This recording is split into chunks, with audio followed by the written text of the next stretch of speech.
शुरुआत करते हैं कवर स्टोरी से। उत्तर प्रदेश में पिछले कई दिनों से एक के बाद एक चौंकाने वाली आपराधिक घटनाएं सामने आती जा रही हैं। राज्य में अपराधी बेलगाम होते जा रहे हैं और बदमाशों का आतंक दिन ब दिन बढ़ता जा रहा है। आखिर क्यों नहीं थम रहा ये कोहराम, इसी पर है आज हमारी कवर स्टोरी।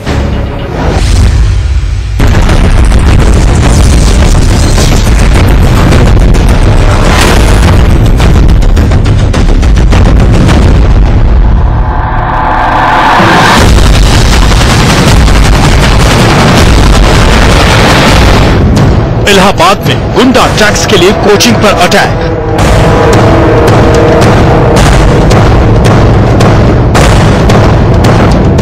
गुंडों ने पुलिस वाले के सामने कोचिंग मालिक को पीटा।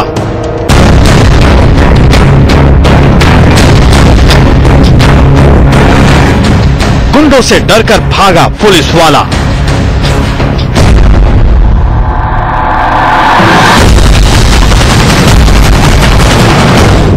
योगी के दौरे से पहले इलाहाबाद में कॉन्ट्रैक्टर का मर्डर।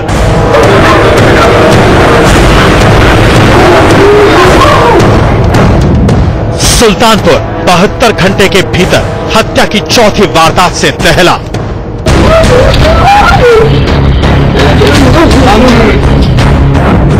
पीलीभीत में रेत माफिया के हाथों पिटा पुलिस वाला।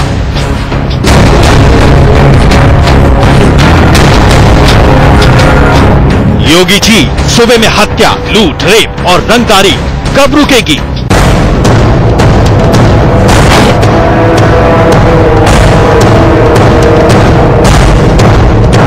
सरकार तो बदल गई, गुंडों का राज कब खत्म होगा? तो हमें प्रदेश के अंदर कानून का राज स्थापित करना ही होगा। यूपी में भयमुक्त शासन का वादा कब पूरा होगा?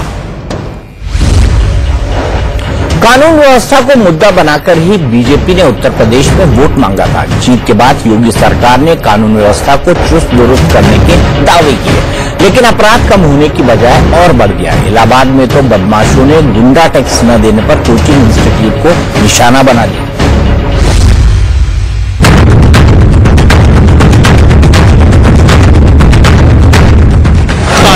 1 जून वक्त सुबह के 11:05। दिन दहाड़े ये मारपीट इलाहाबाद के जॉर्ज टाउन इलाके के एक कोचिंग सेंटर में हो रही है। सीसीटीवी कैमरे में कैद तस्वीर में एक तरफ कोचिंग मैनेजर, उसके स्टूडेंट्स और परिवार के लोग हैं, तो दूसरी तरफ वो गुंडे जो रंगदारी वसूलने पहुंचे थे। मैनेजर ने इनकार किया तो ये गुंडे मारपीट और तोड़फोड़ पर उतर आए। इन तस्वीरों में एक पुलिस वाला भी दिख रहा है। आप ये जानकर चौंक जाएंगे कि गुंडे इस पुलिस वाले के पीछे पीछे ही कोचिंग में दाखिल हुए थे। जब मारपीट शुरू हुई तो पुलिस वाले ने गुंडों को रोकने की कोशिश की, लेकिन कुछ ही देर बाद वो यहां से खिसक जाता है। देखिए, कोचिंग सेंटर के अंदर और बाहर लगे अलग अलग सीसीटीवी कैमरे में ये पुलिस वाला यहां से निकलता दिख रहा है। ये तस्वीर योगी जी भी देख लें, कैसे एक वर्दी वाला अपनी जिम्मेदारी से बच निकलता है, जबकि कोचिंग मैनेजर ने इन गुंडों से निपटने के लिए ही उसे बुलाया था।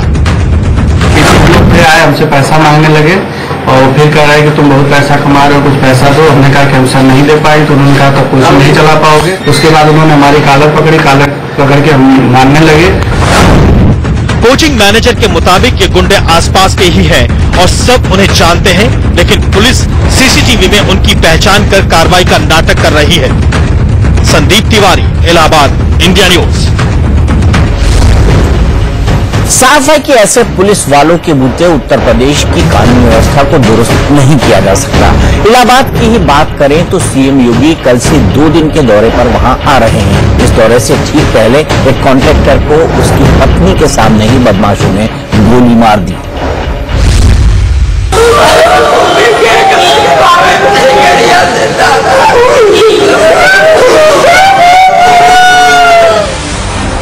ये इलाहाबाद का पॉश सिविल लाइंस इलाका है, जहां गुरुवार की रात धीरज सिंह इस रेस्टोरेंट में अपनी पत्नी के साथ खाना पैक कराने पहुंचे थे। खाना पैक कराने के बाद वो जैसे ही कार के करीब आए तो बदमाशों ने उन पर अंधाधुंध फायरिंग शुरू कर दी। धीरज सिंह के सीने में गोली लगी और वो वहीं गिर गए। उनकी पत्नी भी घायल हो गई। हथियारबंद अपराधी मौके से फरार हो गए। वहीं पुलिस धीरज सिंह को ट्रॉमा सेंटर लेकर पहुंची, लेकिन वो पहले ही दम तोड़ चुके थे।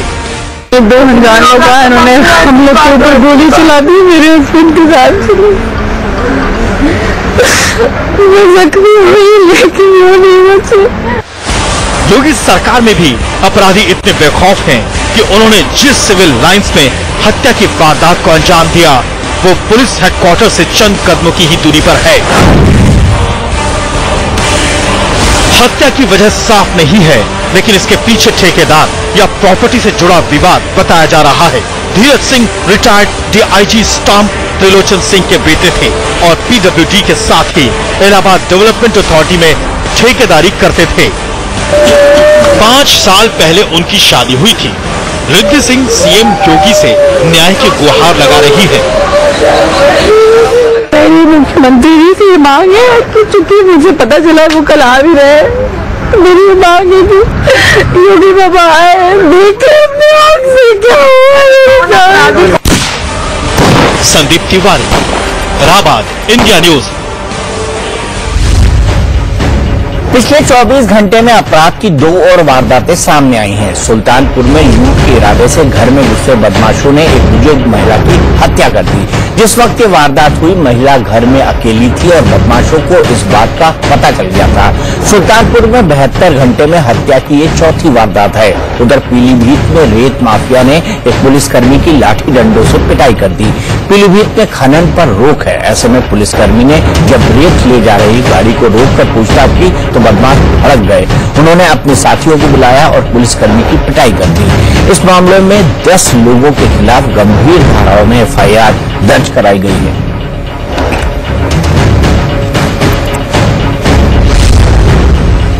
यूपी में बढ़ते अपराध से मुख्यमंत्री योगी आदित्यनाथ की भी मुश्किलें बढ़ी हुई हैं। लखनऊ में उन्होंने पुलिस और प्रशासन के आला अधिकारियों के साथ लंबी बैठक की। दरअसल योगी सरकार के सत्ता में आने के बाद वारदातों में कमी आने की बजाय इजाफा ही हुआ है। सहारनपुर में 2 गुटों के बीच संघर्ष में 6 लोगों की मौत हो गई। मथुरा में 2 सराफा कारोबारियों की हत्या कर दी गई। वेवर में लूट और गैंगरेप की वारदात हुई, जिसकी गुत्थी अब तक नहीं सुलझी है। रामपुर में सरेआम 2 लड़कियों से छेड़छाड़ और बदसलूकी की गई।